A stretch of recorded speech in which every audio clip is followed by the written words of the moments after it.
¿Qué es la Biblia? Estamos en la sesión 28. Los apuntes, el código QR para conectar, igual que siempre. Aquí no hay ningún cambio. Y breve resumen de lo que vimos la semana pasada. Ezequiel y Daniel, bueno, el inicio de Daniel. Ezequiel tiene que ver con la soberanía de Dios sobre toda la creación. Él es soberano. Él tiene la palabra final. El castigo divino es justo, la restauración, la esperanza, arrepentimiento, salvación, justicia, juicio y el Mesías. Es muy similar a todas las profetas del Antiguo Testamento. Los temas siempre son similares, no idénticos, pero similares. Dios diciendo, vuélvense a mí, porque si no van a sufrir. Propósito, anunciar el castigo de Dios sobre Israel y otras naciones también de la zona, como también la restauración del pueblo de Dios después del exilio y también la salvación futura y mostrar al mundo entero que Dios es soberano. Es como el tema principal y si se acuerdan, más de 60 veces en el libro dice, entonces sabrán que yo soy el Señor. Dios es santo, santo, santo y algún día todos lo reconocerán. Daniel, Dios está en control de todo, es lo mismo, muy similar, incluso del futuro. Ezequiel habló un poco del futuro, sí, de los tiempos finales, pero Daniel mucho más. Y hay que confiar solamente en él. La restauración viene para Israel, como también la salvación futura con el Mesías. Propósito, mostrar cómo Dios regula las fuerzas de la naturaleza y el destino final de las naciones y su pueblo. Sesión 28, entonces, Daniel, parte B. La semana pasada dejamos como colgando en medio de la nada, a propósito. Primero, para refrescar la memoria, hay que recordar que la caída final de Judá y la deportación sucedió en 3 etapas. Primero, 605, en esa deportación se fue Daniel. Estaba en Jerusalén, llegó Nabucodonosor y llevó consigo más o menos 10,000 personas, parece.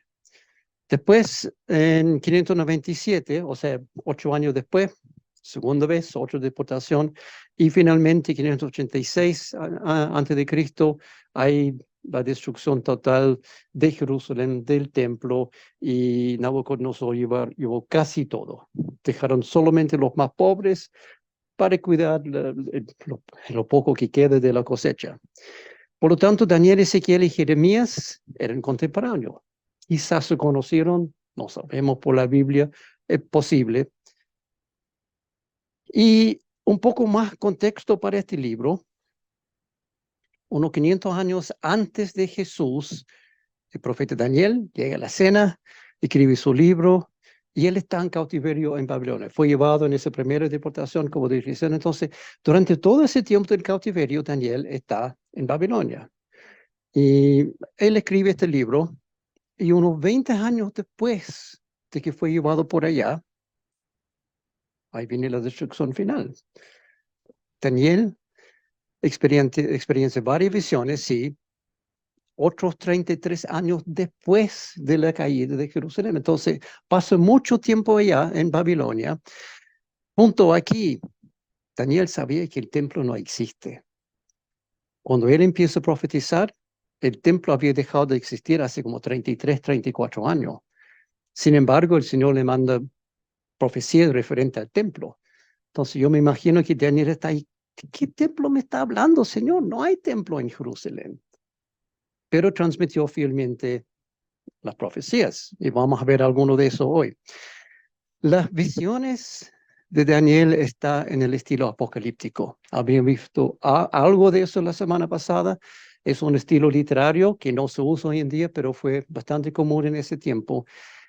Con visiones nocturnas, con bestias raras, con fuego y relámpago y humo y todo ese tipo de cosas que conocemos del libro de Apocalipsis, pero es un estilo general. Ezequiel escribió parte de su libro en ese estilo, Daniel mucho del libro, vamos a ver hoy en día, y es importante reconocerlo para no tomar literalmente muchas partes que están en el libro. Por ejemplo, las bestias no son bestias, representan algo, y eso vamos a ver hoy. Hay un total de 5 visiones en Daniel. No hay que confundirse. A veces la gente confunde uno con el otro. 2 son de Nabucodonosor. Vimos relativamente rápido la semana pasada. Los otros tres son de Daniel. Él mismo tiene. Y capítulo 2 a 7 tiene que ver con lo mismo.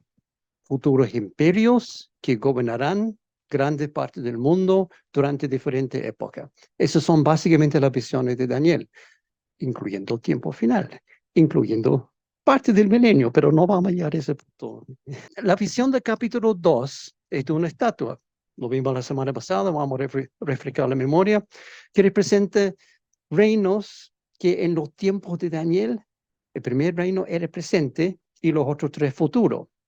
O sea, cabeza de oro que vio en ese sueño es el imperio de Babilonia, después pecho de brazo, imperio medio pérsico, que vino algunos años después viene el imperio griego y finalmente el imperio romano.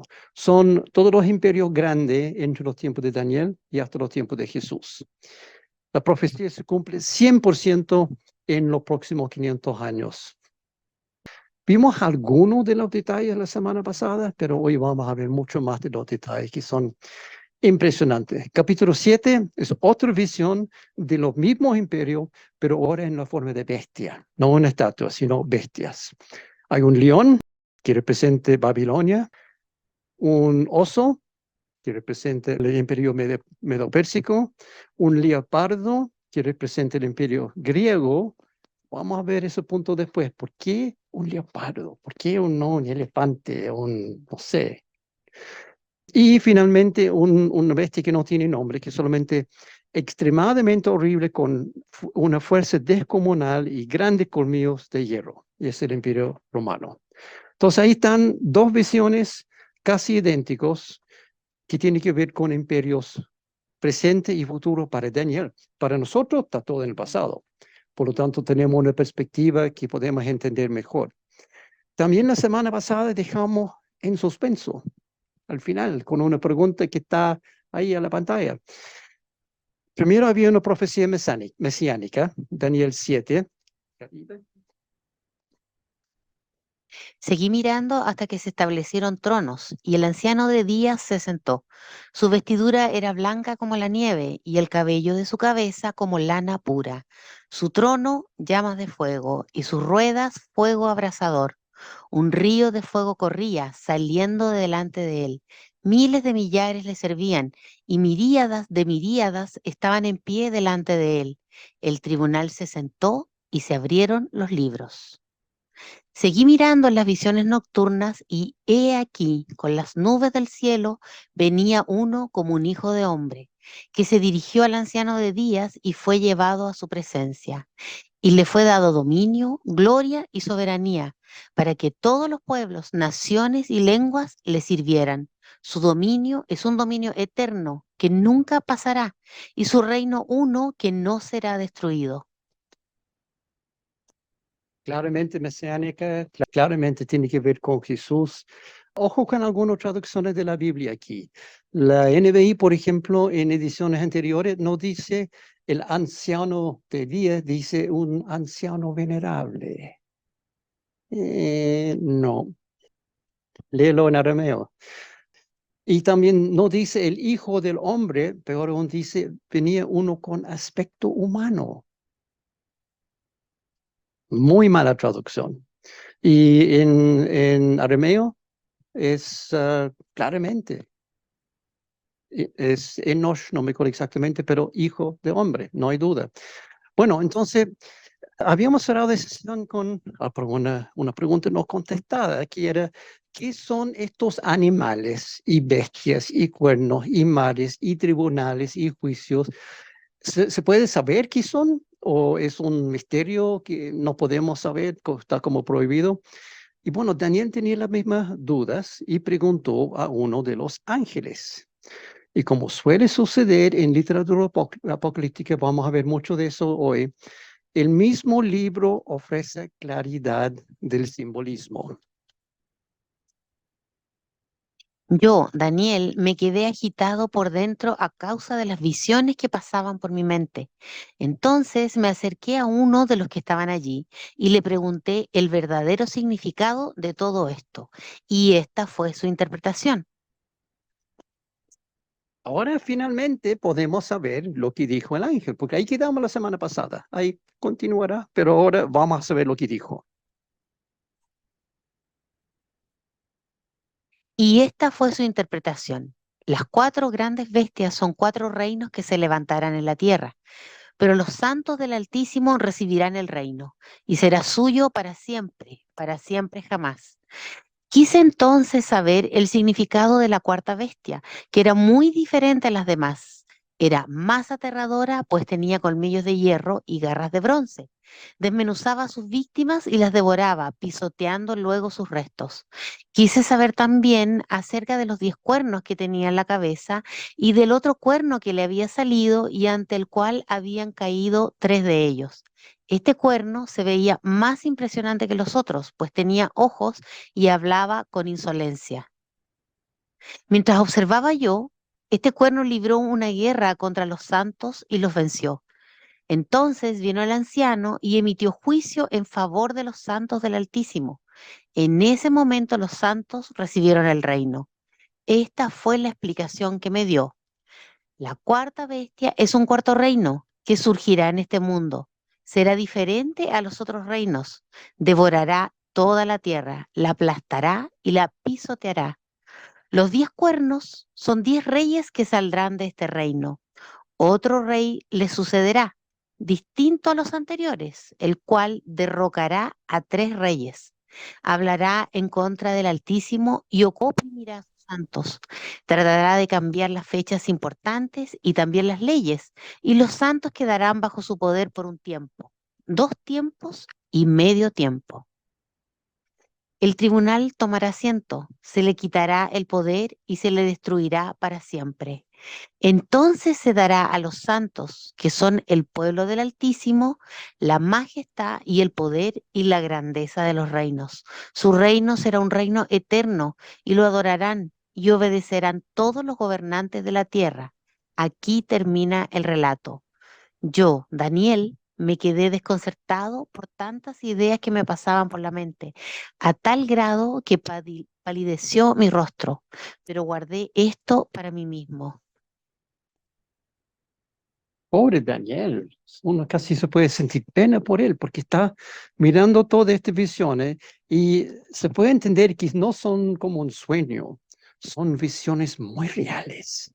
Él se siente que aquí hay bestias, están atacando, están devorando a la víctima y él no entendió nada. Pregunta al ángel, en la visión había un ángel, pregunta al ángel, el ángel explica todo.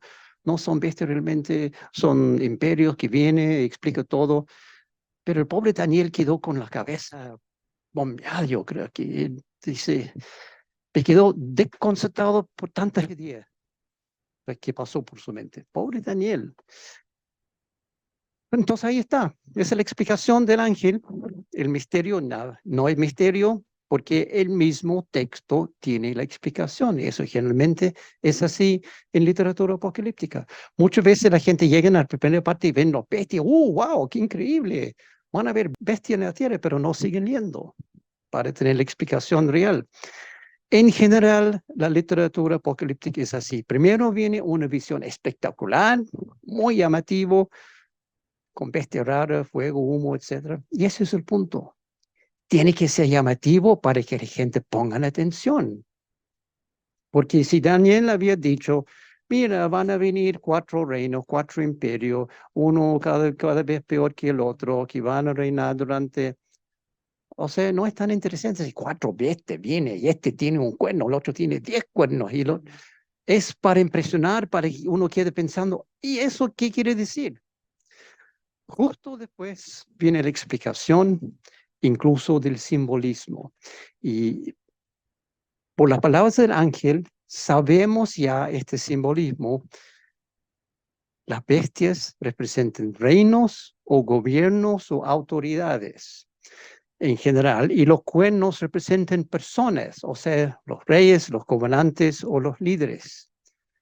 Ese simbolismo es muy importante tomar en cuenta porque aplica no solamente aquí, sino en otra parte de la Biblia también. Por ejemplo, en Apocalipsis, ese mismo simbolismo se aplica en Apocalipsis. Cuando Apocalipsis habla de la bestia, No está hablando de un animal, está hablando de un reino, un gobierno. Y también en Apocalipsis, la bestia tiene cuernos, o sea, tiene gobernantes. Entonces, para entender Apocalipsis, hay que entender Daniel primero, porque ahí está el simbolismo. Es un punto muy, muy, muy importante tomar en cuenta. Muchas personas no logran entender partes de la Biblia porque leen solamente partes de la Biblia. Se lee parte, no va a entender esa parte, porque la Biblia tiene un contexto. Es un error grave leer solamente un versículo por aquí, otro versículo por allá, y decir, esto me gusta, lo voy a aplicar a mi vida. Vamos a ver un ejemplo de eso hoy. Para entender la Biblia correctamente es necesario conocer el contexto completo de cada parte. ¿Encontraste algo bonito? Bueno, lee los versículos antes, lee los versículos después, para asegurarte que realmente entendiste. O mejor aún, lee la Biblia entera. Ahí va a tener el contexto completo. Eso es lo que queremos lograr con este curso, este estudio bíblico. ¿Qué es la Biblia?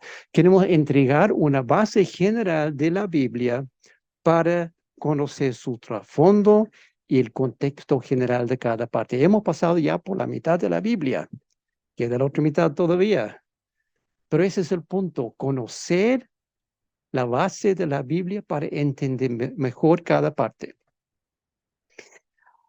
Además, es muy importante tomar en cuenta que todo lo que se necesita para entender la Biblia está en la Biblia. Y aquí ocurren muchos problemas. O sea, no es necesario buscar respuestas externas a la Biblia. La palabra de Dios incluye todo lo que se necesita para entender la palabra de Dios. No es necesario buscar algo en el libro de Mormón o el Corán o otra parte o la Veda o los libros de budismo. No sirven porque no tienen la información necesaria. La Biblia tiene todo lo necesario. Y por no conocer la Biblia, muchas personas la malinterpretan al recurrir a cosas externas a la Biblia. O sea, otras religiones, medios sociales, Google, amigos. Uno pregunta a un amigo, ¿qué quiere decir eso de Daniel y las bestias? Y el amigo, si no sabe, va a aprender cualquier cosa. Y Google también, peor aún. Es un error grave. Nunca hay que confiar en lo que dicen las personas referente a la Biblia. De ahí nacen muchas doctrinas falsas y malas. Y cuando digo eso, me incluye a mí mismo. Por favor, no creen que lo que yo digo es verdad sin investigarlo en la Biblia. Soy humano, puedo cometer errores. Pero si cometo un error, avíseme. Y la próxima vez lo voy a corregir. También, si tengo una pregunta y no sé, te voy a decir, no sé, y voy a investigar. Y la próxima sesión ahí voy a contestar. No confía en las personas, confía en la palabra de Dios. Busca las respuestas en la palabra y si hay algo difícil, bueno, ahí podemos conversarlo, pero no crees solamente en la persona. Lo más importante es conocer la palabra. Ahí están las respuestas, de verdad. Estos dos puntos son la base de algo que se llama la hermenéutica. Quizás había escuchado esas palabras antes. Es la ciencia de interpretar correctamente la Biblia o incluso cualquier texto antiguo. Si tiene un texto antiguo escrito en idioma que ya no se usa mucho, a veces, muchas veces no es claro, no es fácil entenderlo. La hermenéutica es una ciencia que ayuda a entender el significado de textos antiguos. Regla número 1, contexto, contexto, contexto. ¿Qué es eso? Para entender el texto hay que verlo en su contexto completo, o sea, los versículos alrededor, el capítulo entero, el libro entero, otra parte de la Biblia que trate del mismo tema y también el contexto de los tiempos del autor, de los tiempos de la audiencia original, su cultura, su estilo literario. Para entender el libro es necesario entender el contexto completo, todo el contexto, no solamente una parte. Regla número 2, la Biblia interpreta la Biblia. Todo lo que necesita para entender la Biblia está en la Biblia. No hay que buscar explicaciones externas porque generalmente son incorrectas. Ok, aquí tenemos un caso claro. Las personas que leen Apocalipsis sin conocer Daniel terminan sin entender nada, o peor aún, inventan. Llegan a conclusiones erróneas, explicaciones nada que ver. Eso es muy común. Si tú quieres ver un poco de eso, Google, ¿qué quiere decir capítulo 12 del Apocalipsis? Van a encontrar 50,000 tipos de opiniones, ninguno de los cuales, o muy pocos de los cuales son ciertos. ¿Dónde van a encontrar la respuesta correcta? Ajá, eso vamos a llegar. Apocalipsis 12, la respuesta correcta está en José y su familia en Génesis, no en otro libro. Ambos libros, o sea, Apocalipsis y Daniel, están escritos en estilo apocalíptico y por ende, al entender el simbolismo en Daniel, que está explicado en el mismo libro, por donde que estoy repitiendo tanto, pero es importantísimo entenderlo. Entendiendo Daniel, va a entender mucho mejor Apocalipsis. Entonces, volviendo a Daniel, tiene visiones proféticas, capítulos 2 y 7, que son gobiernos, reinos, imperios, etc. Y había una parte en la primera visión donde una roca entra en la escena y rompe todos los 4 imperios y crece hasta llenar la tierra. Jesús, mesiánica, obviamente. Además, yo había mencionado la semana pasada que parte de Daniel está escrito en arameo. Son específicamente los capítulos 2 a 7. ¿Por qué? Bueno, Daniel vivía en Babilonia. El idioma de Babilonia y realmente de todo el mundo conocido en ese momento, el idioma común era arameo. Entonces, al escribir en arameo, está escribiendo para todos, para que todos puedan entender el sueño del Nabucodonosor y los sueños referentes a las estatuas y lo que viene en la historia. Pero en capítulo 8 sucede algo interesante. Daniel vuelve a escribir en hebreo. Por lo tanto, estos capítulos están enfocados mucho más en el pueblo de Dios. Igual están disponibles para todos los demás, pero tiene que ver con el pueblo de Dios. Por eso están escritos en el idioma del pueblo de Dios. Y en esta parte de Daniel están las dos profecías más claras, más precisas, más detalladas, yo diría más impresionantes de toda la Biblia. Y eso puede decir algo, porque vimos profecía ya de Jeremías, de Isaías, de Ezequiel, pero estos son realmente, wow. Capítulo 8. Daniel tiene una visión, la tercera ya, o cuarta, la cuarta ya. Y este sirve para fijar el contexto del resto del estudio de Daniel y de hecho el resto de la historia de la humanidad en la tierra. Comienzan así, versículos 1 al 8. En el tercer año del reinado de Belsasar, yo, Daniel, tuve una visión, después de la que ya había tenido. En ella me veía en la ciudad de Susa, en la provincia de Elam, junto al río Ulai. Me fijé y vi ante mí un carnero con sus dos cuernos. Estaba junto al río y tenía cuernos largos. Uno de ellos era más largo y le había salido después. Me quedé observando cómo el carnero atacaba hacia el oeste, hacia el norte y hacia el sur. Ningún animal podía hacerle frente, ni había tampoco quien pudiera librarse de su poder. El carnero hacía lo que quería y cada vez cobraba más fuerza. Mientras reflexionaba yo al respecto, de pronto surgió del oeste un macho cabrío, que tenía un cuerno enorme entre los ojos. Cruzó toda la tierra sin tocar siquiera el suelo. Luego se lanzó contra el carnero de los dos cuernos que yo había visto de pie junto al río y lo atacó furiosamente. Yo vi cómo se acercó enfurecido, lo golpeó y le rompió los dos cuernos. El carnero no pudo hacerle frente, pues el macho cabrío lo derribó y lo pisoteó. Nadie pudo librar al carnero del poder del macho cabrío. El macho cabrío cobró gran fuerza, pero en el momento de su mayor grandeza se le rompió el gran cuerno. En su lugar brotaron 4 grandes cuernos que se alzaron contra los 4 vientos del cielo. Una pelea de animales en la granja.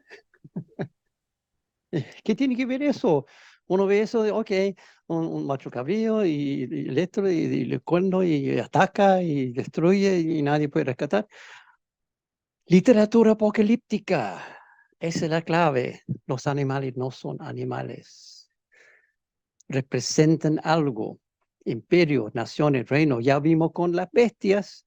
Bueno, estos son también bestias, son animales, sí, con cuerno largo, cuerno corto, un cuerno largo. eh, los cuernos tampoco son cuernos, representan algo, representan gobernantes, reyes, líderes de países. Similar a las otras visiones, el carnero y el macho cabrío nuevamente representan el imperio medo-pérsico y el imperio griego, respectivamente, y los cuernos son sus líderes. El imperio medo-pérsico fue conquistado por Grecia en el año 331 a.C., cumpliendo así la segunda parte de las visiones de la estatua y de la bestia. Primero estaba el de Nabucodonosor, se fue. Después venía Medo-Pérsico, también se fue. Ahora estamos llegando al tercer grupo de la estatua y de las bestias, que es Grecia. Entonces, claramente el macho cabrío es Grecia y el cuerno grande es Alejandro Magno. Y según la profecía, al morir Alejandro, su imperio se divide en cuatro, bajo cuatro líderes menores que establecerán cuatro dinastías. Todo eso está claro, ¿no? ¿Qué? ¿Cómo? ¿Dónde saqué eso? ¿Cómo podemos saber si eso es cierto? Literatura apocalíptica. Saltamos un par de versículos y vamos a encontrar la respuesta. Muchas veces yo he dicho hasta el cansancio la explicación en el texto. Lo mismo acá. Versículo 20. El ángel habla de nuevo, ahí tenemos la explicación. El carnero de dos cuernos que has visto simboliza a los reyes de Media y de Persia. El macho cabrío es el reino de Grecia y el cuerno grande que tiene entre los ojos es el primer rey. Los cuatro cuernos que salieron en lugar del que fue hecho pedazos simbolizan a los cuatro reinos que surgirán de esa nación, pero que no tendrán el mismo poder. Seguramente todo esto sonó muy extraño a Daniel, otra vez. ¿Grecia? ¿Está pensando Daniel? Pero Grecia, nada que ver. ¿Cómo puede ser un país importante capaz de derrotar a los medios y los persas? Imposible. En ese momento, en su época, Grecia era apenas un grupo de pueblos. Un grupo de pueblos aquí, otro grupo allá. Cada grupo bajo, ni siquiera un rey, como un gobernante, como un rey local que se puede pensar. Nada de fuerte, una nación incapaz de hacer mucho. Entonces, Daniel está pensando, Señor, hay que ver. Pero el ángel tiene toda la razón. En el año 340 a.C., Alejandro Magno llegó a la escena. Y en pocos años, Grecia llegó a ser un poder mundial fenomenal, abatiendo naciones por todos lados. Naciones grandes que uno pensaba imposible, pero Grecia llegó. Alejandro Magno tenía una forma militar y político de juntar personas y atacar y tomar control y vencer. Y mantengan en mente aquí que Daniel profetiza cientos de años antes de los eventos, pero está profetizando muy claramente. Viene Grecia, dice el ángel, y Daniel piensa, Grecia, y viene con un rey grande, representado por el cuerno, y ese rey va a vencer el imperio medio pérsico, y Daniel solamente está así, ¿cómo? No entiendo nada. El cuerno grande entonces representa a Alejandro Magno, ahí tiene una impresión artística, fue joven. Y dice en versículo 8 que cruzó toda la tierra sin tocar siquiera el suelo, hablando del macho cabrío, que llegó ahí volando y sin tocar la tierra. ¿Qué quiere decir eso? Compara con la visión en capítulo 7, que el leopardo, ¿cuál es una de las características del leopardo? Es rápido, corre a una velocidad increíble. En ambos casos se refiere simbólicamente a la velocidad de crecimiento de Grecia bajo Alejandro Magno y la rapidez de su conquista.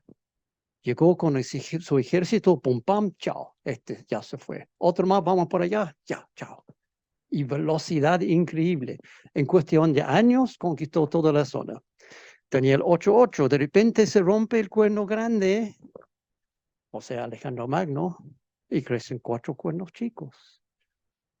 Alejandro Magno murió en el pináculo de su vida en el año 323 a.C., a la edad de 30 y tantos años, si no me equivoco. Era joven.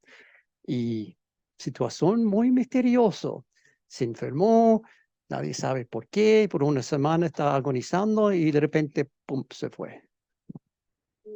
Curioso. Y después, entonces, 4 líderes menores llegaron a la escena. Primero, como dividieron lo que había conquistado Alejandro Magno entre los 4. Después, Macedonia y Grecia quedaron pero para Antípater y Casandra. Después Casandra.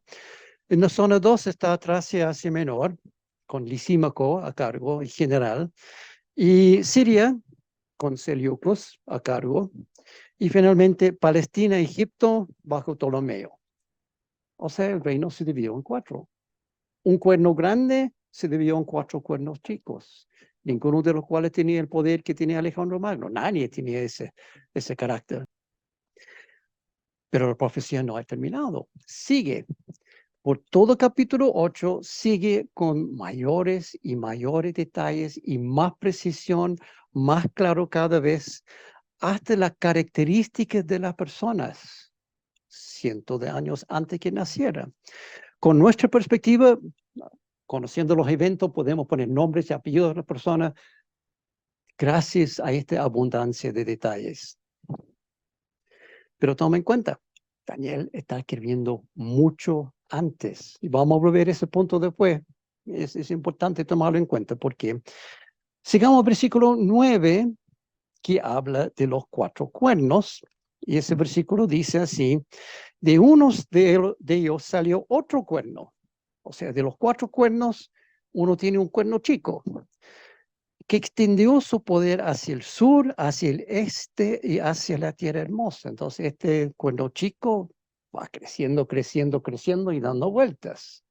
¿Y quiere decir eso? Otro cuerno pequeño al principio se refiere a uno de estos 4 líderes, Antíoco IV Epífanes. Él tomó control del imperio seleucida unos 400 años después de la profecía de Daniel. Han pasado mucho tiempo y aparece en escena este tipo. Obviamente rendición artística. Daniel 8, 10 al 11. Creció hasta alcanzar el ejército de los cielos, este hombre, derribó algunas estrellas y las pisoteó, y aún llegó a sentirse más importante que el jefe del ejército de los cielos. O sea, este tipo tenía ilusiones de grandeza muy, muy inflado. Para entender cómo era este tipo, Antíoco IV Epífanes mandó a fabricar monedas con su imagen y la frase Dios Antíocos, Dios Epífanes. Traducido al español, Antíoco, Dios manifiesto. O sea, yo soy Dios. Eso es lo que puso en su moneda. Parece que tenía una opinión un poco grande de sí mismo, pero fue profetizado por Daniel 400 años antes, que se sintiera más importante que Dios mismo. Versículo 9 dice que se extendió su poder hacia el sur, hacia el este y también hacia nuestra hermosa tierra, o sea, Israel. Entre el año 168 y 164 a.C., intentó destruir Israel y matar a todos los judíos. Lo intentó con fuerza. Tenía el ejército para hacerlo. Lo intentó por todos los medios. Versículo 12. Por causa de él se eliminó el sacrificio diario y se profanó el santuario. En octubre del 167, Antíoco Epífanes derrumbó el altar del templo y puso fin a los sacrificios, cumpliendo la profecía. 2 meses después, el día 15 del mes Kislev, en el calendario judío, instaló un altar pagano para reemplazar el altar original y sacrificó cerdos en el altar. Y para los judíos eso es lo más terrible que se puede pensar. Para ellos cerdos son animales sucios, pero tiene otro nombre como nombre. Es imposible pensar que un cerdo, claro, impuro, que podría siquiera entrar en el templo, mucho menos sacrificarse un chancho dentro del templo. Versículo 13-14 dice así: escuché entonces que uno de los santos hablaba en el sueño, santos aquí es ángel, y que otro le preguntaba, ¿cuánto tiempo va a tardar lo anunciado en esta visión, el sacrificio diario, la rebeldía desoladora, la entrega del santuario y la humillación del ejército? Entonces, dos ángeles preguntando en la visión. Y uno dice, va a tardar 2300 tardes y mañana. Después de eso, se purifica el santuario. ¿Qué son esos 2300 tardes y mañana? Los días y noches o tardes y mañana se refieren a los sacrificios. De eso está hablando todo el texto, el sacrificio diario. En el templo había dos sacrificios diarios, uno en la mañana, otro en la tarde. Está hablando aquí. Por lo tanto, 2300 sacrificios son 1150 días. Está claro, ¿no? Uno en la mañana, otro en la tarde, sumando los días son 1150. En el año 165 a.C., llega a la escena un judeo que se llama Judas Macabeos y su ejército pelearon contra Antíoco Epífanes, lo conquistaron, retomaron Jerusalén y Judas Macabeos rededicó el templo y el altar y comenzaron nuevamente los sacrificios el día Kislev 25 del año 164. Exactamente 1150 días después de la profanación. Esos son hechos históricos, tan registrados en la Biblia, sí, pero también en los registros de Grecia, también en libros semi-bíblicos como el primero Maquedonio, por ejemplo, está todo registrado, no hay duda referente a esta fecha. O sea, la profecía de Daniel de 400 años antes se cumplió a pie de la letra. Exactamente 1150 días. Pero eso no es todo. Hasta hoy, la fecha 15 del 25, cuando se rededicó el templo, es celebrado por los judíos hasta hoy, el año 2023. Y esa celebración se llama Hanukkah. A lo mejor había escuchado de eso. Nosotros llamamos a esa fecha Kislev 25, el 25 de diciembre. Curiosamente, las cosas de la Biblia, Dios siempre lo hace coincidir. Celebramos la Navidad en esa fecha. No coincide todos los años porque nuestro calendario es solar, basado en el sol. El calendario judío es lunar, basado en la luna. Entonces la fecha van corriendo, avanzando y retrocediendo cada vez. Pero Hanukkah siempre es en la época de Navidad. Y si tiene alguna duda referente a todo esto, a lo mejor yo estoy interpretando mal, yo estoy inventando cosas. Bueno, vamos a ver lo que dice Daniel y los ángeles que están allá en capítulo 8, 15 al 27. Mientras yo, Daniel, contemplaba la visión y trataba de entenderla, de repente apareció ante mí alguien de apariencia humana. Escuché entonces una voz que desde el río Ulai gritaba, Gabriel, dile a este hombre lo que significa la visión. Cuando él se acercó al lugar donde estaba, me aterroricé y caí rostro en tierra. Me dijo, Hijo de hombre, entiende que la visión se refiere al fin del tiempo.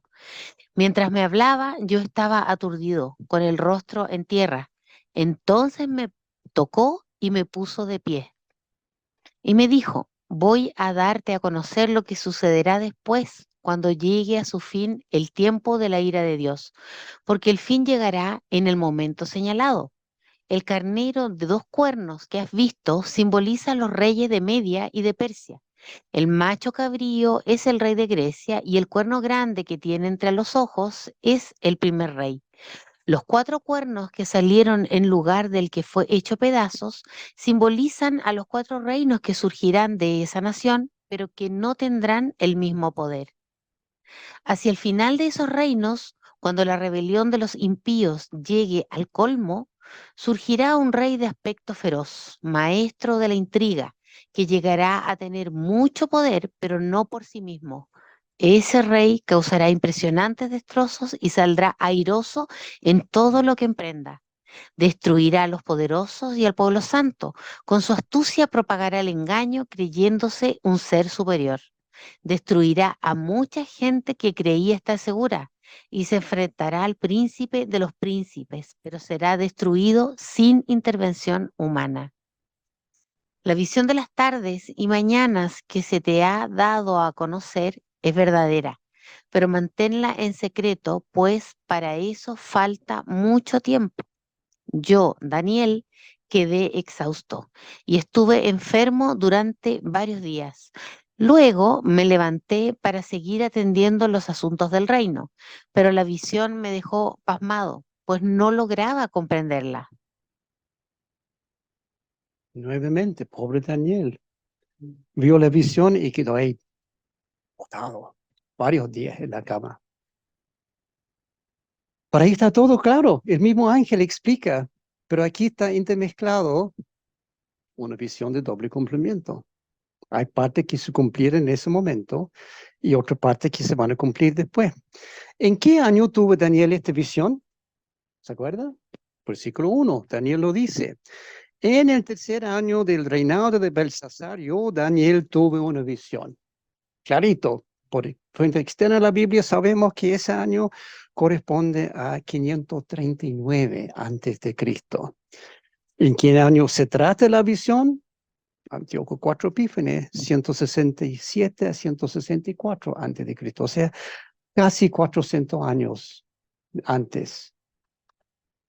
Otro ejemplo increíble de la alta precisión de profecía. ¿Cómo él podría saber todo ese detalle de los 1150 días y que iban a profanar el templo y después iban a purificar de nuevo el templo? Solamente Dios sabe, porque Dios está en control. Dios es omnisciente, sabe todo. Pasado, presente, futuro. Ahora, algunas personas rechazan cualquier posibilidad de profecía. Dicen, no, es imposible que alguien podría saber, o sea, en el fondo rechazan a Dios, que dicen, Dios tampoco puede saber. Y por lo tanto afirman que Daniel debe haber sido escrito después de estos eventos, no antes. Ese es su punto de vista. Que no fue escrito 400 años antes, sino 100 años después, 200 años después. Pero hay un solo problema con eso. Hay dos problemas realmente. Primero, entre los rollos del Mar Muerto, encontrados en Qumran en el año 1947, hay 8 copias antiguas de Daniel. No uno solo, 8 copias similares. Y tales rollos fueron escritos en el año 150 aprox, más o menos. Ponte 150 promedio. Uno dice, sí, pero eso viene después de 167, estamos hablando antes de Cristo. Entonces es posible, pero son copias. Por ende, los originales vienen de mucho tiempo antes, no de solamente 15 años. Es más, la comunidad de Qumran consideraba a Daniel como profeta y consideraba que su libro era escritura inspirada. Eso no sucede en 15 años. El primer asunto aquí es que por los rollos del Mar Muerto, Daniel, entre los rollos del Mar Muerto, sabemos que no, no es posible que estos son falsificados después de los tiempos. Pero más convincente, la Septuaginta contiene Daniel. ¿Qué es la Septuaginta? Es la primera traducción de todo lo que nosotros llamamos el Antiguo Testamento del hebreo al griego y fue completado en el año 250 antes de Cristo. Daniel está en la Septuaginta. Por lo tanto, obviamente fue escrito por lo menos 100 años antes, por lo menos 100 años antes, y por ende no hay que dudar que 400 años, 500 años, muy, muy posible. No hay duda que las profecías de Daniel fueron escritas muchos años antes de los eventos en sí, por lo menos 100 años. No hay por qué dudar que fueron escritos por Daniel en Babilonia en esos tiempos.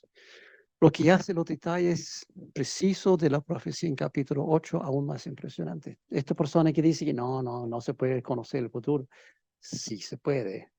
La persona no, pero Dios sí. Y Dios muchas veces revela el futuro a su profeta. No obstante, esta misma profecía de capítulo 8 de Daniel, referente a la profanación del templo y poner fin al sacrificio mediante un gobernante que piense que es mayor de Dios, se cumplirá de nuevo en los tiempos finales. El ángel había dicho eso, pero hay otra persona que lo dice con aún mayor autoridad. Hay otra profecía referente a la profanación del templo y otro término de sacrificios. ¿Según quién? Mateo 24, 1 al 6.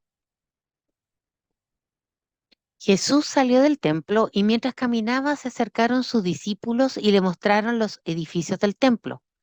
Pero él dijo, ¿ven todo esto? Les aseguro que no quedará piedra sobre piedra, pues todo será derribado. Más tarde estaba Jesús sentado en el monte de los olivos, cuando llegaron los discípulos y le preguntaron en privado, ¿cuándo sucederá eso? ¿Y cuál será la señal de tu venida y del fin del mundo? Tengan cuidado de que nadie los engañe, les advirtió Jesús. Vendrán muchos que usando mi nombre dirán, yo soy el Cristo, y engañarán a muchos. Ustedes oirán de guerras y de rumores de guerras, pero procuren no alarmarse. Es necesario que eso suceda, pero no será todavía el fin. Y este Evangelio del reino se predicará en todo el mundo como testimonio a todas las naciones. Entonces vendrá el fin. Así que cuando vean en el lugar santo la abominación que causa desolación, de la que habló el profeta Daniel, el que lee, que lo entienda, entonces los que estén en Judea huyan a las montañas, el que esté en la azotea no baje a llevarse nada de su casa, y el que esté en el campo no regrese para buscar su capa. Así que cuando veo en el lugar santo la abominación que causa desolación, de la que habló el profeta Daniel, que vivió 500 años antes de Cristo, pero Jesús dice aquí, cuando ven eso, está hablando del futuro. Entonces los que estén en Judea huyen. O sea, Jesús dice, esto viene por segunda vez. Vino por primera vez, sí, pero viene por segunda vez. La abominación que causa se refiere al cerdo sacrificado en el templo. Cuando los judíos vieron eso, es una abominación terrible que lo dejaron al suelo, desolados. 160 años antes de Jesús. Profetizado 500 años antes, sucedió 160 años antes y ahora Jesús dice, ojo, eso es lo que habló Daniel, viene de nuevo, cuando lo ven, corren. Pero aquí Jesús dice claramente que en el futuro viene otra abominación en los tiempos finales, similar a la abominación mencionada por Daniel. El que lea, que lo entiende, dice aquí Jesús. O sea, si tiene oído, escúchame. Si tiene ojo, léelo. Busquen Daniel, lo que dice Daniel. Esto va a suceder de nuevo. Clarito el Señor está hablando. La profecía de Daniel 8 se cumplirá por segunda vez en Apocalipsis 11. Si quieres saber cómo se cumple, busca Apocalipsis 11. Ahora no, pero después de la clase hoy, en los tiempos finales, tal como dijo Jesús, tal como dijo Daniel, tal como dijo el ángel, se va a cumplir otra vez. Es otro ejemplo, hemos visto ya varios ejemplos de profecía de doble cumplimiento. Profetizado por Daniel, se cumplió una vez y se va a cumplir otra vez. En otras palabras, Antíoco IV Epífanes es un tipo del anticristo. Es como un modelo que representa una pequeña parte de lo que será realmente el anticristo. Para aclarar todo, necesitamos una línea de tiempo, porque todo está un poco confuso, ¿no? Hasta el momento, ¿quién es quién, en qué momento, en qué parte? Entonces ya, ok. Línea de tiempo, aquí lo pueden ver en pantalla. Comenzando en el año antes de Cristo, llegando aquí, 2023 nosotros, y aquí el año 1, no olvide que no hay un año 0. El calendario salta de -1 a +1. Eso hay que tomar en cuenta. Vamos a ver por qué después. Los tiempos de Jesús, incluyendo Mateo 24, cuando él escribió esto, están en esa franja naranja aquí abajo. Daniel fue exiliado a Babilonia en el año 605, primera deportación. Ahí se fue a Babilonia. Jerusalén, el templo, destruido en 586 a.C. Daniel escribe su visión de capítulo 8 en el año 553. Sabemos eso porque él dice, en el año tanto de este rey, tanto. El templo fue reconstruido muchos años después de la muerte de Daniel, en el año 515 a.C. Jerusalén fue reconstruida en el año 444, perdón, 445, sí, por Nehemías. ¿Se acuerda que vimos Nehemías algunas semanas atrás? Habló con el rey, yo quiero volver allá. El rey dijo, sí, ok. Y después pasa todo este tiempo, muchos años. Llegamos al año 167 a.C., Antíoco IV Epífanes. La abominación de desolación, habla de los 2310 y noches, viene Judas Macabeo, Hanukkah, todo eso. Mucho tiempo después. Después viene por segunda vez la destrucción de Jerusalén, el templo. Jesús había dicho en su momento, eso que vea, se va de todo. Ni piedra sobre piedra va a quedar. Juan escribe Apocalipsis en el año 96, diciendo que esto va a cumplir nuevamente. ¿Cuándo se va a cumplir nuevamente? En los tiempos finales. Daniel 8 se cumple otra vez. Ojalá que eso ayude a dejar un poco más claro, una línea de tiempo que demuestra quién es quién en qué momento. Pero, ¿cuándo va a ocurrir todo esto? De los tiempos finales. Hasta el momento Daniel no ha hablado de fechas del futuro, ha hablado solamente de esto va a ocurrir. Habló de las fechas, sí, generalmente referente a las estatuas, los reinos, pero de los tiempos finales no ha hablado mucho. ¿Es posible saber? Sí, es posible saber, porque Daniel no deja las cosas a medio hecho.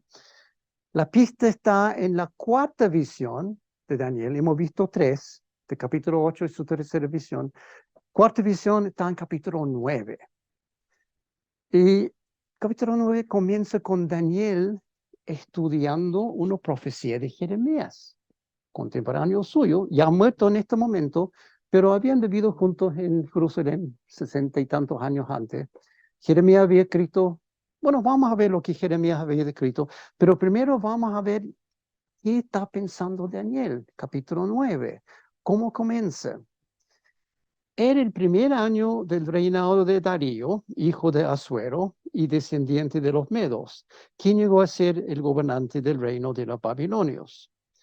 En su primer año de reinado, yo, Daniel, comprendí ese pasaje de las Escrituras donde el Señor comunicó al profeta Jeremías que la ruina de Jerusalén durará 70 años. Eso es lo que él está viendo. Jeremías dice 70 años. Primer año de Darío corresponde al año 538 a.C. exactamente. O sea, este es el año siguiente. Después del capítulo 8, esa visión del carnero y macho cabrío, todo eso. Un año después, otra visión. Y tenemos claro el año porque ahí Daniel lo dice. Según Jeremías, vamos a ver esa parte de Jeremías pronto, el exilio va a durar 70 años. Y Daniel sabe cuándo comenzó. Sabe muy bien porque él estaba en esa primera deportación, el año 605, él sabe. Entonces él está ya sacando la matemática, sumando, restando y dice, 67 años Casi 68 años han pasado. ¿Y dónde está el retorno? No veo señal. Dios, ¿dónde está? ¿Qué está pasando aquí? Se supone en 70 años tenemos que estar ya de vuelta, pero ya han pasado 68 y aquí estamos todavía. Está muy preocupado, Daniel. Y quiere saber qué pasa con la restauración del exilio. ¿Por qué no hay señal de eso? ¿Acaso Dios se ha olvidado? Está muy preocupado, pobre Daniel. Y comienza a orar por la restauración. Daniel 9:3. Entonces me puse a orar y a dirigir mis súplicas al Señor mi Dios. Además de orar, ayuné y me vestí de luto y me senté sobre cenizas. Esta fue la oración y confesión que hice al Señor. Señor, Dios grande y temible, que cumples tu pacto de fidelidad con los que te aman y obedecen tus mandamientos.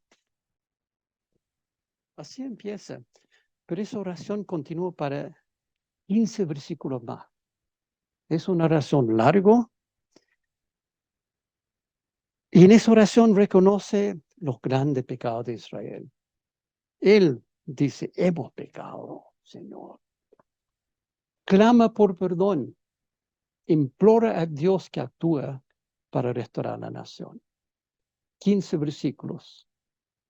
Y termina el versículo 19 de esta forma. Señor, escúchanos. Señor, perdónanos. Señor, atiéndonos y actúa. Dios mío, hazlo por tu honor y no tarde más. Tu nombre se invoca sobre tu ciudad y sobre su pueblo. Está orando de corazón, está llorando, yo creo, cuando está orando aquí. Está hablando de lo más profundo de su ser. Y uno dice, ¿no será un poco exagerado? ¿Cómo está orando? Se puso a orar tan fervientemente cuando apenas leyó algunas palabras de Jeremías. ¿Por qué? ¿Por qué tan dramático con ayuno, vestido de luto y sentado en cenizas y polvo? ¿Por qué actúa así? ¿Por qué tan drástico? Porque según la profecía de Jeremías era necesario. Eso es lo que Jeremías había dicho. Jeremías 29, primero versículo 1 y después 10 al 14.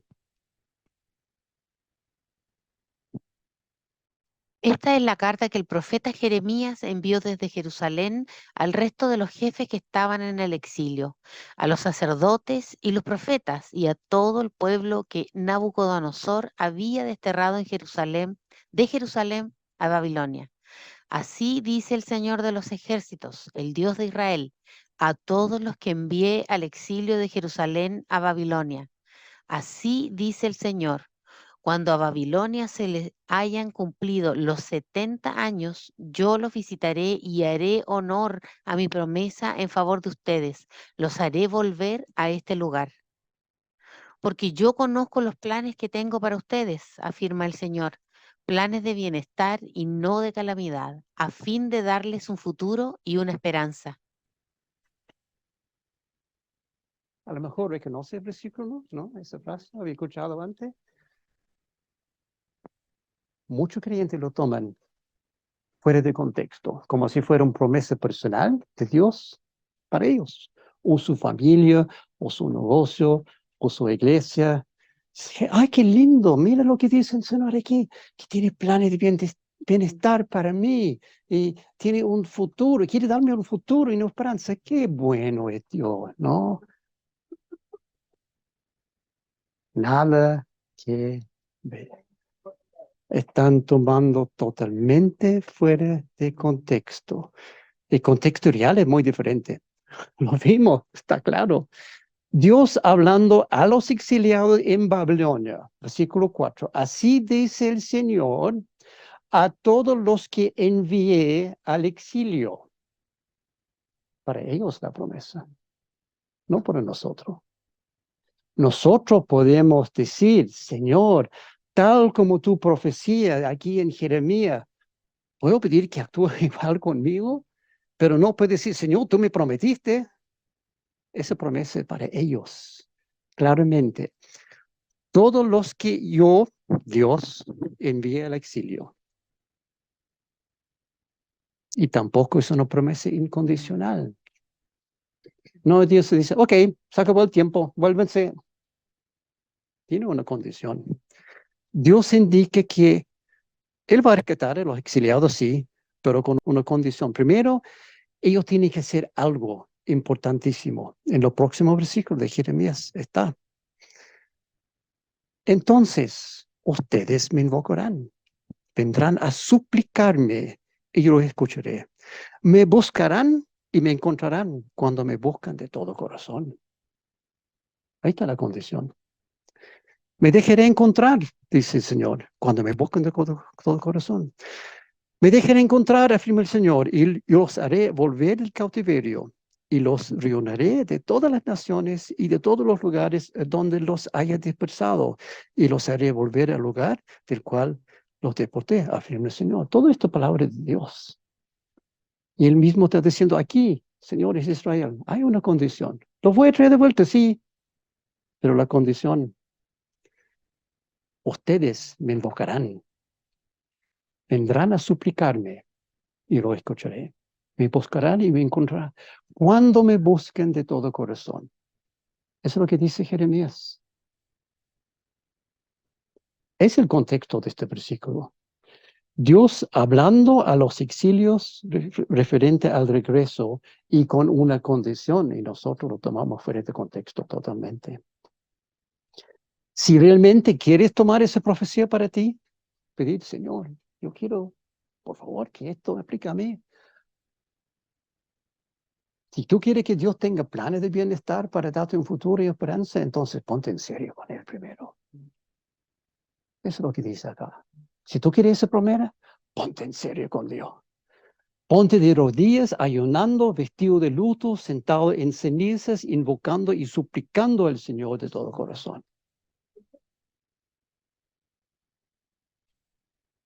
Reconoce tu pecado. Pide perdón. Arrepiéntete. Busca al Señor con todo tu ser. Eso es lo que Jeremías dice a Daniel. Eso es lo que tiene que ser Daniel. Porque esta es la condición que Dios establece para Israel en exilio, para el cumplimiento de la profecía. Tiene que ponerse en serio conmigo. Nunca lo han hecho en todo este año. Ahora sí. Me encontrarán cuando me busquen de todo corazón.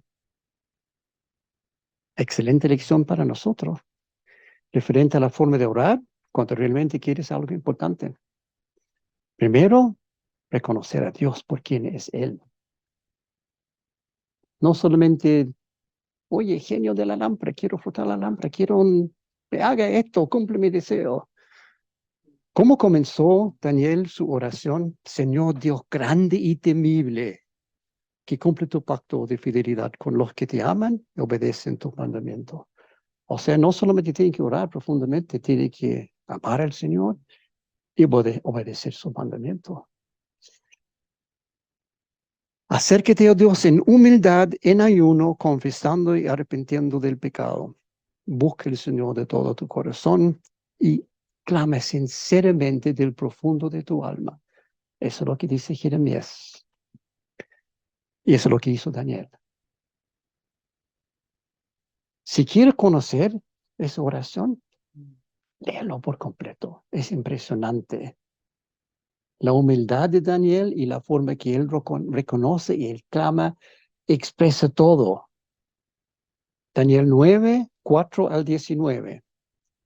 Para saber cómo orar. Si quieres saber cómo orar, bueno, tenemos el Padre Nuestro en el Nuevo Testamento, sí, pero también tenemos esta oración de Daniel en el Antiguo Testamento. Ok, eso es lo que Daniel leyó en Jeremías y lo entendió muy claro y lo hizo. Según Jeremías, al final de los 70 años era imprescindible invocar, buscar y suplicar a Dios. Daniel quiere saber, Señor, ¿qué pasa? ¿Por qué no viniste aquí a rescatarnos? 68 años ya y no pasa nada. Y leyó Jeremías, tiene que suplicar de todo corazón, profundamente, humildemente, reconociendo los pecados que era la causa original del exilio, que nunca habían hecho Israel.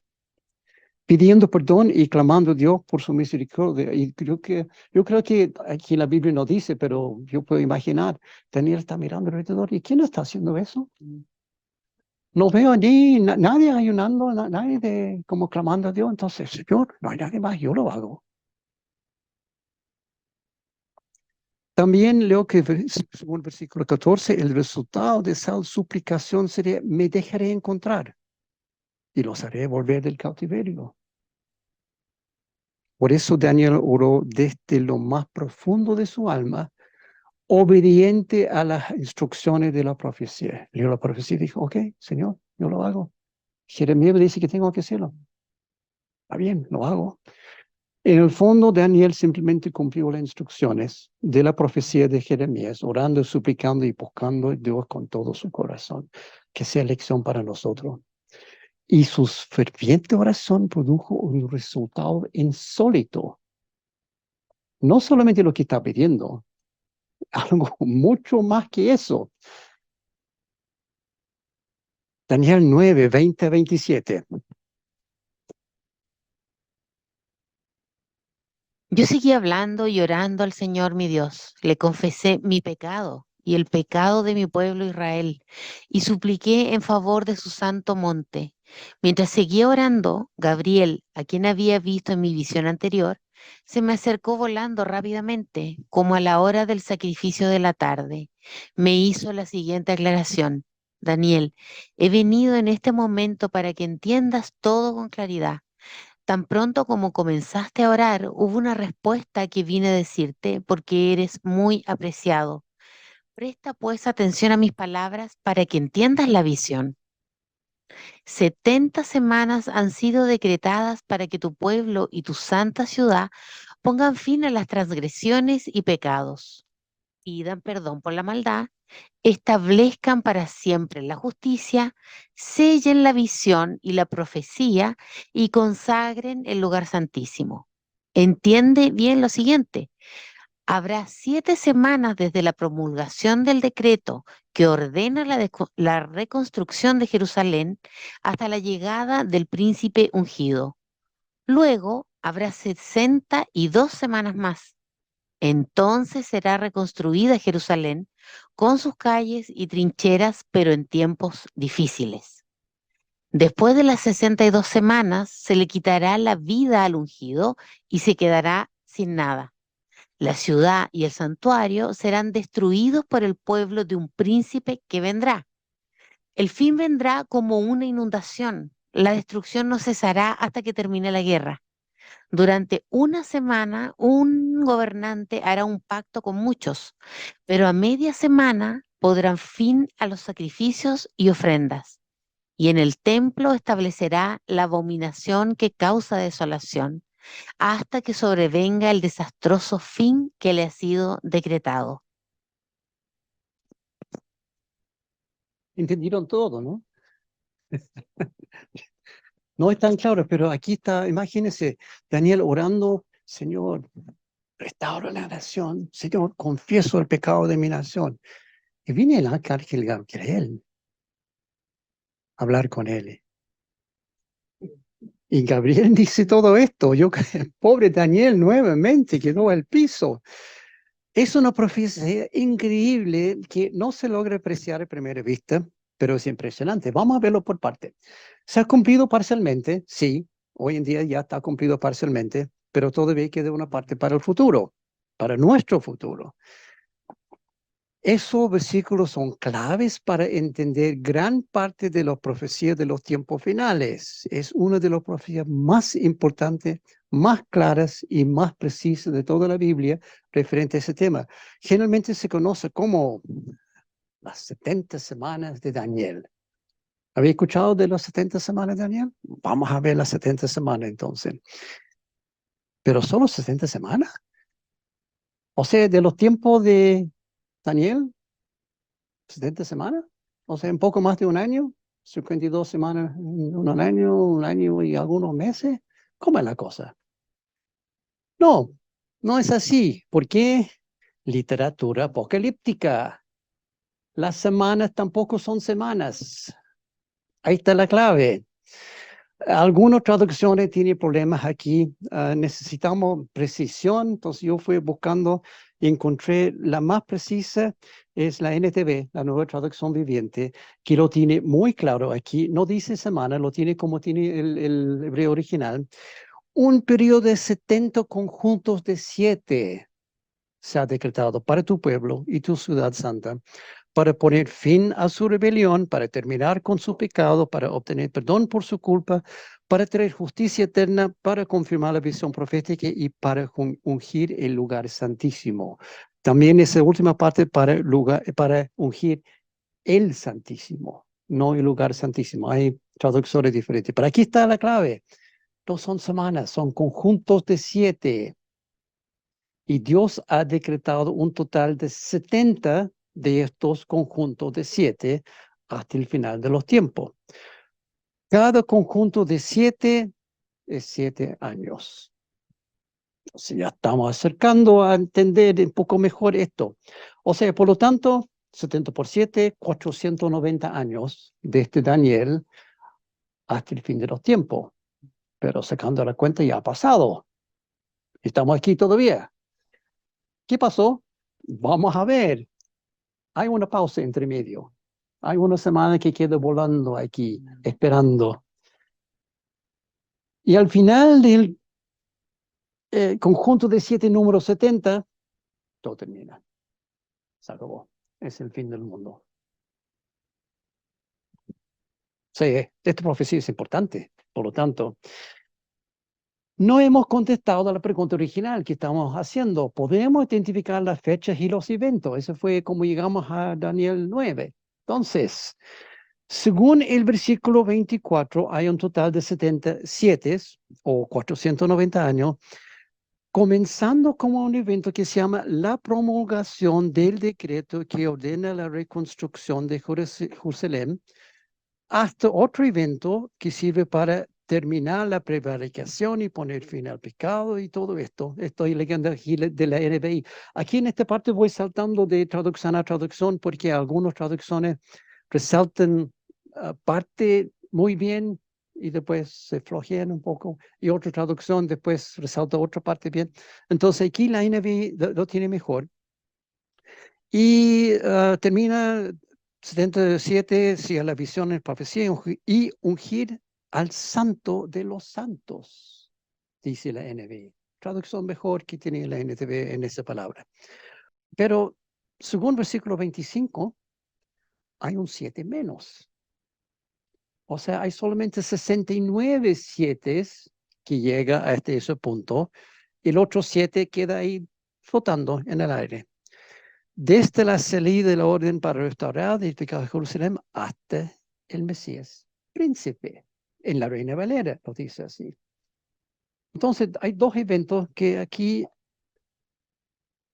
vamos a ver después lo que pasa con el otro 7. No, no está olvidado, queda como ahí, pero no importa para esta parte, vamos a verlo. Entonces, ¿en qué año se dio esa promulgación del decreto que ordena la reconstrucción de Jerusalén? Bueno, en la Biblia hay varias proclamaciones que podrían ser, pero solo una que cumple esa condición, todas las condiciones que están dadas, y la vimos hace solamente algunas semanas atrás. Nehemías le pide permiso al rey para ir a Jerusalén. ¿Se acuerda de eso? Que puso cara triste y le dije, ¿qué te pasa, Nehemías? Bueno, ¿cómo no voy a ser triste si mi pueblo está en ruinas? Quemaron la puerta. El rey dice, ¿qué quiere que te haga? Quiero ir por allá para reconstruir. Nehemías 2, 1 al 8, en parte dice esto. Le ruego, hablando al rey, que me envíe a Judá para reedificar la ciudad. Ruego usted que envíe cartas, o sea, por escrito, a los gobernadores. Y por favor, ordena a su guardabosque Asaf que me da madera para reparar las puertas de la ciudadela, del templo, de la muralla, de la ciudad. Y el rey accedió a mi petición. O sea, el rey firmó los papeles. Promulgación de la orden de reconstruir. Ahí está. Vas a poner fecha nomás. ¿En qué año fue eso? Nehemías 2:1. Un día en el mes de Nisan del año 20 del reinado de Artajerjes. Ahí está. O documento externo a la Biblia, sabemos que ese corresponde al año 445 a.C., con toda certeza. Ese es el año 20 del reinado de Artajerjes. Entonces, por ende, tenemos el punto de inicio de los 70 semanas de Daniel. 69 semanas, mejor dicho. El año 445 a.C. Ahora solo queda contar 483 años, porque queda el otro 7 flotando ahí. Tenemos que contar 483 años desde esa fecha. ¿Y qué se supone que sucede cuando termina ese periodo? Ahí está, el ciclo 26. Y después de las 62 semanas se quitará la vida al Mesías. No puede ser más claro. La crucifixión de Jesús. Pero la matemática funciona. Tenemos que ver. Tenemos que sumar y restar. Contando los 483 años desde la fecha de ese edicto de Nehemías que dice que puede reconstruir 445. Entonces, comenzando 445 antes de Cristo más 77 o 483 menos 1. ¿Por qué? Porque el año 0 no existe. Llegamos al año 39. Jaja, 39 para la crucifixión. Hay un solo problema. Es imposible. No puede ser el año 39. ¿Por qué? Solamente puede ser entre 26 y 36, porque esa fue la duración del mandato de Poncio Pilato, quien juzgó a Jesús en su juicio en Jerusalén. No puede ser 39. Ups. Todos a la casa, aquí estamos mal. La Biblia se equivocó. La profecía no funciona. Ay, ay, ay, ¿qué hacemos? Pero estamos contando nuestros años. Nuestros años tienen 365 días porque son años solares, pero los judíos tienen solamente 360 días en su año porque son años lunares. De vez en cuando van agregando. Nosotros tenemos, saltamos cada cuarto año un día. Bueno, ellos saltan de vez en cuando un año entero para hacer cumplir nuevamente el calendario. Entonces hay que restar 5 días por cada uno de esos 483 años. O sea, suma y restando hay que quitar 6 años y medio de esa fecha que habíamos calculado. Y eso llega al año 33, después de Cristo.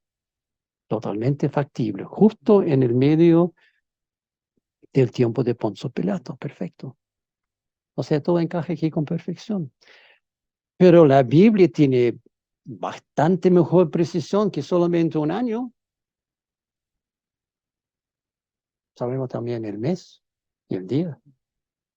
Esa es la precisión que tiene Dios en la Biblia. El decreto para reconstruir la ciudad de Jerusalén fue emitido en el mes de... ¿Qué mes fue? ¿Alguien se acuerda? El mes de Nisan, ahí está. Un día en el mes de Nisan del año 20 del reinado de Artajerjes. Ok, ahí está. Tenemos que contar desde el mes de Nisan.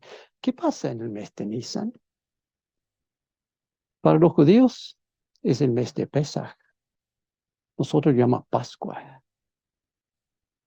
Y algo interesante pasó en el mes de Nisan, en el año 33. Es el mes de la entrada triunfante de Jesús a Jerusalén, cuando fue recibido por el pueblo por primera vez, ¿como qué? Como Mesías, como príncipe. Entró al pueblo, ahí dice, Hosana, al rey, hijo de David, sálvanos, rey. Por primera vez está reconocido por el pueblo. Ya lo reconocieron como profeta, como hombre de Dios, todo lo que quiere, pero por primera vez, cuando entró ese día, rey, entrando en Jerusalén, exactamente 483 años desde la salida de la orden para restaurar y edificar a Jerusalén hasta el Mesías príncipe, tal como dice la profecía de Daniel. Todo encaja perfectamente, pero la profecía no ha terminado. Sigue. Según Daniel 9, que viene inmediatamente después de esa entrada triunfante del Mesías. La Reina Valera lo dice claramente, versículo 26. Después de las 62 semanas se quitará la vida al Mesías y nada le quedará. Exactamente. Según los expertos, la fecha más probable para la crucifixión de Jesús es el día viernes 14 de Nisan del año 33. 483 años después de la orden para reconstruir Jerusalén. Al día, no solamente al año, ni siquiera al mes, al día. Es exactamente una semana después de la entrada triunfal. En ese momento Jesús fue crucificado. Pero el punto aquí es que la profecía se cumple a pie de la letra 483 años después, tal como Daniel había dicho. Sigamos leyendo. ¿Qué pasa después de la crucifixión? Según la profecía. Después de este periodo de 62 conjuntos de 7, matarán al ungido sin que parezca haber logrado nada y surgirá un gobernante cuyos ejércitos destruirán la ciudad y el templo. El fin llegará como una inundación, guerra y la miseria que acarrea este decreto desde el momento hasta el fin. ¿Qué pasó aquí? Según Daniel, el ungido muere y poco después Jerusalén queda destruido. Nuevamente, incluyendo el templo, por un gobernante. El gobernante se llama Tito. En el año 70, eso es lo que hizo. Él y su ejército destruyeron Jerusalén nuevamente, destruyeron el templo 36 años después de la muerte y resurrección de Jesús. También profetizado por Daniel. Está todo incluido aquí, todos los detalles. Desde tal momento y hasta la fecha, no hay templo en Jerusalén. Los judíos no tienen dónde hacer sus sacrificios. Por lo tanto, terminó los sacrificios. También profetizado. O sea, todo encaje perfectamente. No hay ninguna duda aquí. Pero falta un 7. ¿Se acuerda que hay un 7 que está ahí flotando, volando por allá? Las profecías de Daniel son 70 semanas, 77, y hemos visto solamente 69. ¿Qué pasó con el otro? Daniel 9, 27. Durante una semana un gobernante hará un pacto con muchos, pero a media semana pondrá fin a los sacrificios y ofrendas. Y en el templo establecerá la abominación que causa desolación hasta que sobrevenga el desastroso fin que le ha sido decretado. Tal como dice Jesús en Mateo 24. Viene ahora otro problema, otro gobernante que va a hacer lo mismo. ¿Un pacto? ¿Se va a romper el pacto? ¿Cómo se va a romper el pacto? Una abominación de desolación en el templo. Pero hay algo raro aquí, que dice que durante este tiempo pondrá fin a los sacrificios y ofrendas y el templo establecerá la abominación. Pero no hay templo hoy en día. No hay sacrificios hoy en día. Entonces, ¿cómo en los tiempos finales va a hacer eso? ¿Cómo puede suceder si no hay templo ni sacrificios hoy en día? Correcto. No puede suceder porque no hay templo. Primero hay que tener un templo en Jerusalén. O sea, esto es una profecía para nuestro futuro también, no solamente para el futuro de Daniel. No ha llegado aún la semana número 70. Hay una pausa entre semana número 69 y semana número 70. Estamos viviendo en esa pausa. Pero en algún momento viene ese último periodo de 7 años, cuando un gobernante, que después vamos a descubrir que se llama el anticristo, va a firmar un pacto con muchos y a los 3 años y medio lo va a romper. ¿Cómo? Sacrificando chanchos en el templo, quizás, o alguna abominación peor. Cuando ves tú el comienzo de la reconstrucción del templo en Jerusalén, ahí sabrás que la semana número 70 está a punto de comenzar. Realmente cuando ve la construcción del templo, probablemente ya comenzó esa semana. ¿Y cuál es el problema entonces? ¿Por qué no vamos a construir mañana el templo en Jerusalén? Sería bueno, ¿no? Bueno, hay un pequeño detalle. Vimos algunas semanas atrás con Jeremías y con Lamentaciones. Aquí está el muro de los lamentos. Y aquí está el lugar donde corresponde construir el templo. Y hay un edificio ya que está causando problemas. Se llama la Cúpula de la Roca. Es uno de los lugares más sagrados para Islam. Y sobre ese punto hay que construir el templo. Entonces se puede imaginar el problema para construir el templo, ¿no? Ahí está la Cúpula de la Roca. Pero es interesante, los judíos están listos. Si mañana desaparece ese edificio, están listos para construirlo ya. Tiene todo preparado. Planos tiene. En amarillo, el templo. En azul, la Cúpula de la Roca. Saben exactamente dónde construir, ya tienen planos. O sea, vamos a botar esa cosa que se llama Cúpula de la Roca y ya vamos a construir el templo. ¿Quieren hacerlo? ¿Están listos para hacerlo? Sí. Los planos arquitecturales están completos. Exactamente como dice la Biblia, la construcción del templo. Por ejemplo, aquí en los planos hay que tener un altar con una rampa, aquí dice, que tiene que ser exactamente en esa posición. Eso podrían construir mañana, sin tocar el edificio, porque está fuera de la cúpula. Obviamente sería tercera guerra mundial para hacerlo, pero el espacio está, podrían hacerlo. Pero, a ver, ¿qué? ¿Altar con rampa? ¿Qué es eso? ¿Cuál altar con rampa? Yo dije que está todo listo. ¿Dónde está? Bueno, ahí está. Ya lo tienen listo.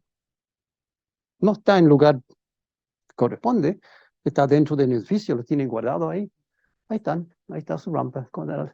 Listo para poner el altar al fondo. Tienen todo preparado. Pero nota aquí que hay algunos implementos que están llevando. ¿Cuáles implementos serían esos?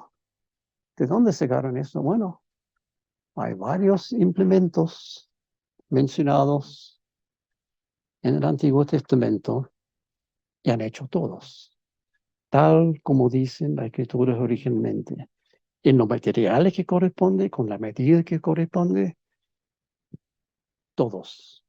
Éxodo capítulo 25 al 29, ahí están. Dios dijo, tiene que hacer tal cosa y tal cosa y tal cosa. Los judíos ya lo hicieron, está listo, no falta nada.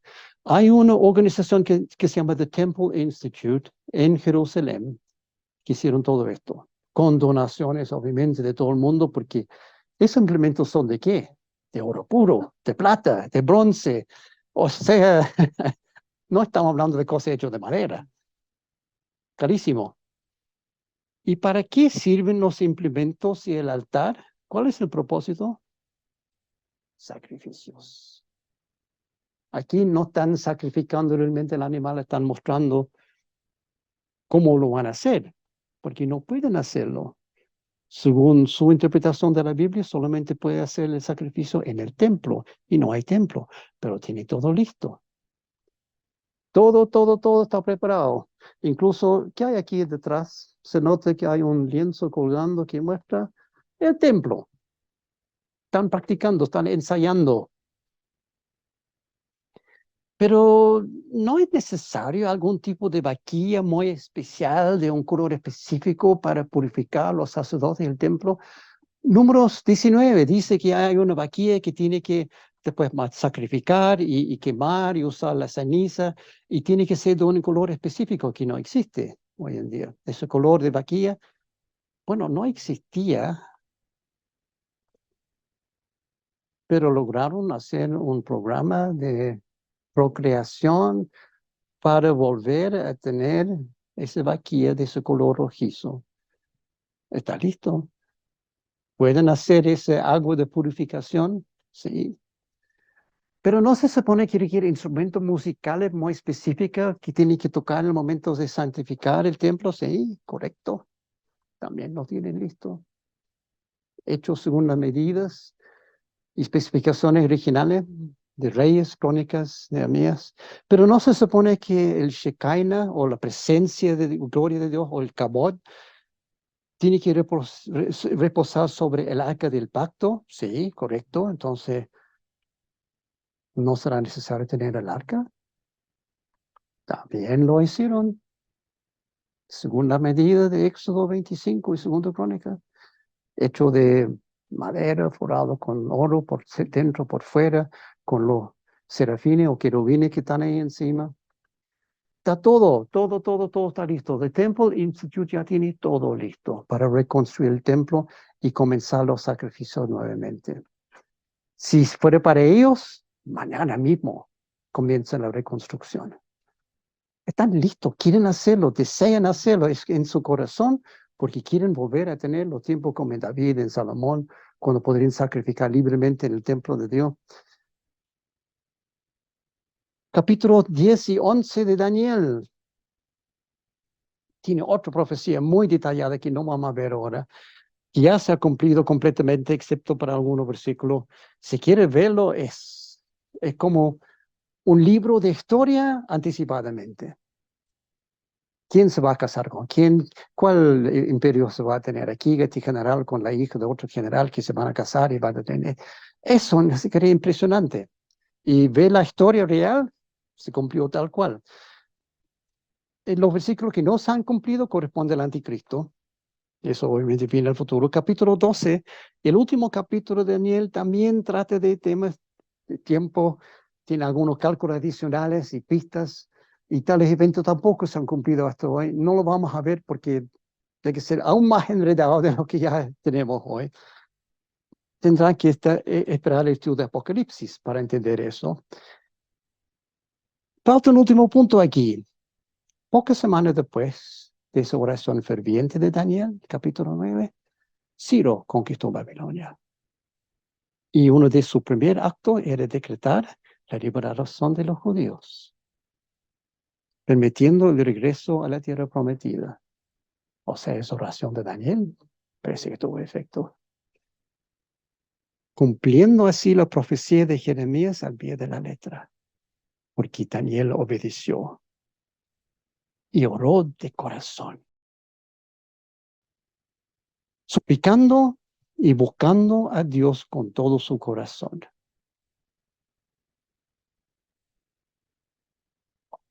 Continuará esto. La próxima sesión se llama Los 12, porque tiene que ver con los profetas menores.